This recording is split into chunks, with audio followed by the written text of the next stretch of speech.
Ginawang palamuting pampasko sa isang ospital sa San Carlos, Pangasinan ang mga patapong dextrose container. Ayon sa kanila, ligtas naman itong gamitin dahil nilinis itong maigi at gawa sa plastic.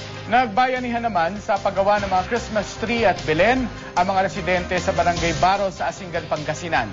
Makibalita tayo kay Sheila Finolyar ng GMA Dagupan. Bukod sa mga nagniningning na mga parol na nakasabit sa tabing kalsada sa bayan ng Asingan, Pangasinan, agaw pansin din ng mga makukulay na Christmas tree at Belen na pinagtulungang gawin ng mga residente.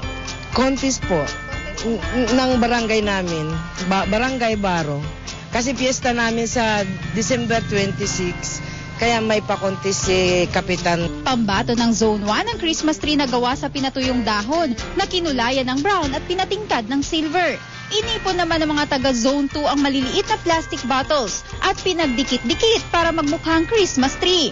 Pinag-isipan naman ng mga residente ng Zone 3 ang kanilang puno sa pamamagitan ng paglalagay ng makukulay na poinsettia mula sa mga ginupit at kinulayang plastic na galon. Sa Pangasinan Provincial Hospital naman sa lungsod ng San Carlos, isinisingit ng ilang nurse sa kanilang trabaho ang paggawa ng mga palamuting pamasko para sa kanilang ospital. Ang mga ginamit nilang materyales mula sa mga gamit ng dextrose bottle. Ginugupit nila ito at idinidikit ang mga Christmas ball na pinalamutian ng ribbons. Mahilig ka sa fashion para alam mo kung bagay sa iyo yung gagawin mong mga design para patok din sa sa paningin ng mga tao. Hindi po siya delikado. Kasi naman po siya, plastic lang po siya. Ikinakabit ang dextrose Christmas decor sa bawat pintuan ng hospital room para maipadama sa mga pasyente ang diwa ng Pasko kahit sila'y may sakit.